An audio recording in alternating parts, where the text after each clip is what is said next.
በእውቀቱ ስዩም በወጣትነቴ በእድሜ አፍላ ጀንበር የሊቄ ጣሊቁን ሁለገብ ሀተታ አዘወትር ነበር እና ምን ተረፈኝ ተመልሼ ወጣሁ በገባሁበት በር።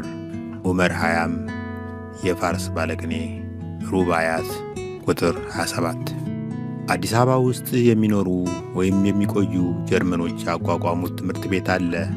በትምህርት ቤቱ ስር ቤተ መጻሕፍት፣ ቤተ ሰገራና ሽንት ቤት እንዲሁም ቤትሆቨን በተባለ የአገራቸው ሰው የተሰየመ ካፍቴሪያ ይገኛል። ወደ ካፍቴሪያው የተለያዩ ሰዎች ይመጣሉ። በተለይም ጀርመኖች፣ ጀርመንኛ ቋንቋ የሚማሩ ኢትዮጵያውያን ወጣቶች እንዲሁም ጀርመኖች በሚገኙበት ካፌ ስለገቡ ብቻ ጀርመን አገር የገቡ የሚመስላቸው ወዘኔዎች ይመጣሉ። ይህ አባባል የጓደኛዬ የሞዝ ነው።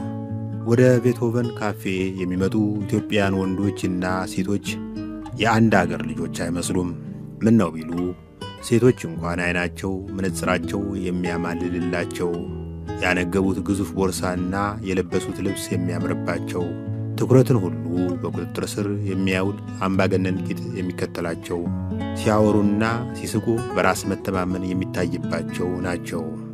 ወንዶች በበኩላቸው እንኳን ሱሪያቸው ቆዳቸው የሰፋባቸው፣ ምቾታቸው ህቡዕ የገባባቸው፣ እምብዛም የማይስቁ፣ ሳት ብሏቸው ከሳቁ እንኳ ሳል የሚያደናቅፋቸው፣ አገጫቸውን እጃቸው ላይ አስደግፈው ለረጅም ጊዜ ስለሚቆዝሙ ራሳቸው በአንገታቸው ሳይሆን በእጃቸው ድጋፍ የቆመ የሚመስልባቸው ናቸው። በቤትሆቨን ካፌ ውስጥ ጠዋት የማስተናገድ ሥራ እየሠራው ከሰዓት የጀርመን መንግሥት በፈቀደልኝ መሠረት በነጻ የቋንቋ ትምህርት እየተማረው ትንሽ እንደቆየው ጆሮዬን ያመኝ ጀመር። ሕመሙ እንደጀመረኝ ጆሮዬ የወትሮ ልማዱን ትቶ አዲስ አሰራር አመጣ። በል ሲለው አዛብቶ ይሰማል። ካፍቴሪያው ግድግዳ ላይ በተንጠለጠለው ቴሌቪዥን የቢቢሲ ዜና ስከታተል ጆሮዬ ሆርን ኦፍ አፍሪካ የሚለውን ሆርን የአፍሪካ ብሎ ይሰማል። የጂ8 አገሮች የሚለውን የጂ-ስፖት አገሮች ብሎ ይተረጉማል። አንዳንዴ ደግሞ በአከራዬ ቤት ጣራ ላይ ከጭስ መውጫው አጠገብ እንደተሰቀለው የወሬ መግላሊት ወይም ዲሽ መረጃ ከሩቅ ይጠልፋል። ሕመሙ በጀመረኝ ሰሞን ከአንገት በላይ ሕክምና ወደሚሰጥበት ማዕከል ሄዱ። ዶክተሩ ጓንቱን አጥልቆ በጆሮዬ ቀዳዳ ጮልቆ አእምሮዬን የሚሰልል ይመስል ግማሽ ሰዓት ተለግቦ ቆየ። ሲጨርስ ራሱን ነቅንቆ ጓንቱን አውልቆ እስክሪብቶ ካነሳ በኋላ የሰገራ ናሙና ያስፈልጋል፣ ቀጣዩ ክፍል ሄደህ 200 ብር ከፍለህ ናሙና ስጥ አለኝ። ጆሮዬ ከሰገራዬ ጋር ምን አገናኘው ብዬ ጠየቅኩት። ከሚጽፍበት ቀና ብሎ ዛቻ በሚያለ አስተያየት ላፍታ ካተኮረብኝ በኋላ መልስ ሳይሰጠኝ መልሶ አቀረቀረ። በዚህ ጊዜ ዕቃ ለማሰናዳት ወደ ምርመራ ክፍሉ የገባች ነርስ ፈገግ ስላለችልኝ የልብ ልብ ተሰምቶኝ ነገረኛ ሰገራዬ ከጆሮዬ ጋር ምን አገናኘው ብዬ ደነፋው።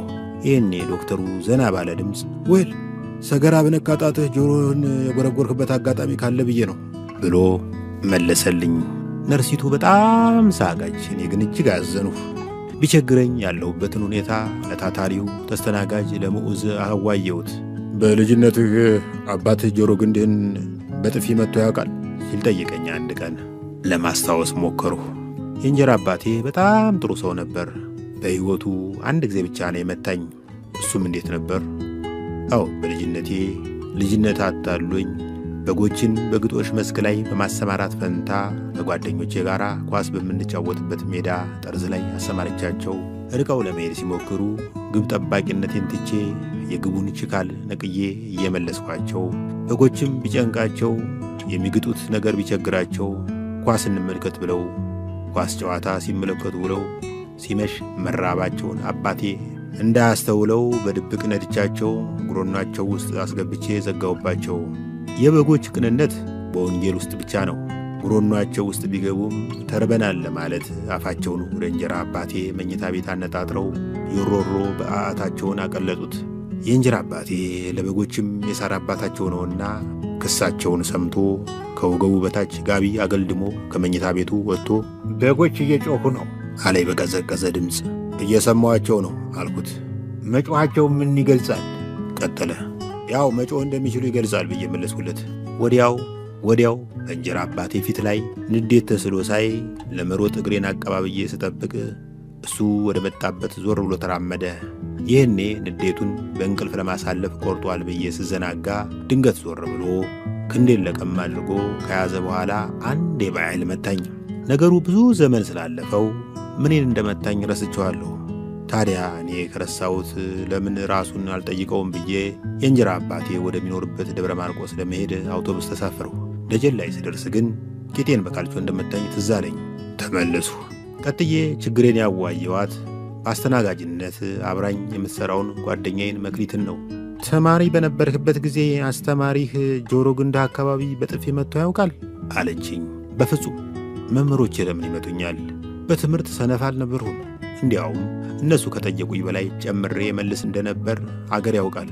ለምሳሌ የምድር ልኬት መምህሬ የራስ ዳሽን ተራራ ቁመት ስንት ነው ብለው የጠየቁኝ እንደው ሰሞኑ ረዝሞ ካልሆነ በቀር ያለፈው መጋቢት ከባህር ጠለል በላይ 400 ሜትር ከፍታ ነበረው ብዬ መልስላቸዋለሁ። አቅፈው ይስሙኛል። ትንሽ የሚያዳግቱኝ የትምህርት አይነቶች ቢኖሩ መዝሙርና ስፖርት ናቸው። በእነዚህ ትምህርቶችም ቢሆን ጆሮ ግንዴን በጥፊ እስከ ማስመታት የሚያደርስ ውጤት አልነበረኝም። የመዝሙር መምሬ አንድ ቀን ሳንጎራጉር በጥሞና ከሰሙኝ በኋላ ተሰጥኦዬ የጉሮሮ ሳይሆን የመዳፍ መሆኑን ገልጠው ጓደኞቼ በህብረት ሲዘምሩ እኔ በጭብጨባ ብቻ እንድሳተፍ መከሩኝ። ስፖርት አስተማሪያችን በበኩላቸው ወደ መስክ ይዘውን ይወርዱና በተሸበለለ አዲስ ዘመን ጋዜጣ ወዲያ ማዶ እየጠቆሙ ያን ግራር ዞራችሁ ተመለሱ ይሉናል። ግራሩ ላይ ደርሰን እስክንመለስ እሳቸው የዕለቱን ርዕሰ አንቀጽ የማንበቢያ ፋታ ያገኛሉ። እኔ ብዙ አቅም አልነበረኝምና ትንሽ ሮጥ እንዳለው ከቀበቶ ማሰሪያዬ ግድም ያደፈጠ ውጋት ጠቅ ያደርገኝና እጆቼን ወገቤ ላይ አኑሬ እቆማለሁ። መምህሩ ይህን ቢያዩ ተማሪዎች በሁለተኛው ዙር ሩጫ ግራሩን ትተው እኔን ዞረው እንዲመጡ ሐሳብ አቀረቡ። በዚህ አይነት የቤተሰብና የትምህርት ቤት ስታይን መርምሬ ጆሮዬ ላይ የሚያደርስ ነገር ባጣበት ሌላ መልስ ፍለጋ ሄለን ዘንድ ሄዱ። ሄለን ጀርመንኛ የምትማር የካፌያችን ደንበኛ ናት። ከባድ የጦር መሳሪያ በቅርብ ርቀት ጮሆብህ ያውቃል ብላ ጠየቀችኝ። ይህ ጥያቄ ከጦርነት ጋር የተቆራኘውን ትዝታዬን ያሳስበኛል። 12ኛ ክፍል ስደርስ ከአንዲት ተማሪ ጋር የአይን ፍቅር ያዘኝ። ልጅቱን መጠየቅ መምህራንን እንደ መጠየቅ ስላልቀለለኝ ዝም ብዬ ስደናበር ማትሪክ ወደቁ። ይህ በእንዲህ እንዳለ አገራችን በድንበር ውዝግብ ምክንያት ከጎረቤት አገር ጋር ጦርነቱ ስለገባች በእግረኛ የጦር ክፍል ለመዝመት ተመዘገቡ። ለምን ለመዝመት እንደወሰኑ እስካሁን በውል አልተገለጠልኝም። ምናልባት ማትሪክ በመውደቄ ያጣሁትን ክብር በአርበኝነት ክብር ለማስመለስ ይሆናል። እናቴ ለመዝመት ማቀዴን ስትሰማ በድንጋጤ ትወድቃለች ብዬ ስላሰቡ ከኋላ ደግፎ የሚያስቀራት ሰው ሁሉ አሰናድቼ ነበር። እናቴ እግሬ ላይ ወድቃ ጎረቤቱን አገሩን አስተባብራ ታስቀረኛለች ብዬ ተስፋ አድርጌያለሁ። እንዲያ ከሆነ ሊዘምት ፈልጎ ነበር፣ ነገር ግን የእናቱ ፍቅር ከዘመቻ አስቀረው ተብዬ የእናትንም የእናት አገርንም ፍቅር ጠቅልሎ የያዘ ስመጥርነት እቀዳጃለሁ ብዬ አሰቡ። ይሁንና ያሰቡት አልሆነልኝም።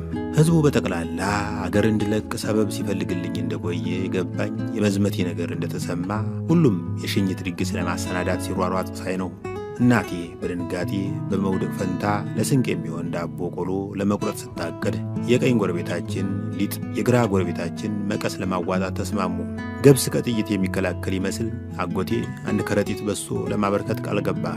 የመሸኛው ቀን እየተበላ እየተጠጣ ወታደራዊ ምክር ይዋጣ ጀመር። ከኮሪያ ጦርነት ያለ ግራ እግር የተመለሱ ጥሮተኛ ሽማግሌ ዋናው ነገር በግራ በኩል ወደ ጠላት ምሽግ ዘለ መግባት ነው። ጠላት እንዲህ ያለ ዱብዳ ሲገጥመው የያዘውን ጥሎ መፈርጠጡ አይቀርም አሉኝ። ኮንጎ ዘምተው የተመለሱ ሽማግሌ ግን ወደ ጠላት ምሽግ በመዝለሌ ነጥብ ላይ መስማማታቸውን ገልጸው ይሁን እንጂ በግራ በኩል ሳይሆን በቀኝ በኩል ቢዘል ይሻላል የሚል ሐሳብ አቀረቡ። ወዲያው በግራ በኩል ይዝለል ወይስ በቀኝ በኩል የሚለው ሐሳብ ለአንድ ሰዓት ያህል አከራከረ። ክርክሩ መቋጫ ሳይገኝለት ስለመሸ ሽማግሌዎችም ስለደከማቸው በተመቸኝ አቅጣጫ በኩል እንድዘል ወስነው ወደ ቤታቸው ሄዱ። በመጨረሻ ላይ ሲሰናበቱኝ በአንገቴ ዙሪያ እንደ ቡዳ መድኃኒት ተጠምጥመው ያለቀሱት መሪር ለቅሶ የሚሄድበት ዘመቻ ወደ ምሽግ ከመዝለል የከፋ ነገር እንዳለበት አመለከተኝና እኔም ጦሽ ብዬ አለቀሱ። አንባቢ ሆይ እኔ አገሬን ወዳለሁ። አገር ሲኖር ነው የሻይ ማለቢያ ማሽን የሚኖረው። የሻይ ማለቢያ ማሽን ሲኖር ነው አስተናጋጅም ተስተናጋጅም የሚኖረው። ያም ሆኖ የአገርን ሉዓላዊነት በደም ማስጠበቅ በሚለው አላምንም። ከሚገረዝበት ቀን በቀር የወንድ ልጅ ደም እንዲፈስ አልፈልግም። እንዲህ ስል ግን የአገር ዕጣ ፈንታ የሚወሰነው በማሸነፍና በመሸነፍ መሆኑን ዘንግቻ አይደለም። ግጭት አይኖር የሚል ደደብም አይደለሁም። ቦታ ከጠበበው እንኳን አገርና አገር ብርጭቆና ብርጭቆም ይጋጫል።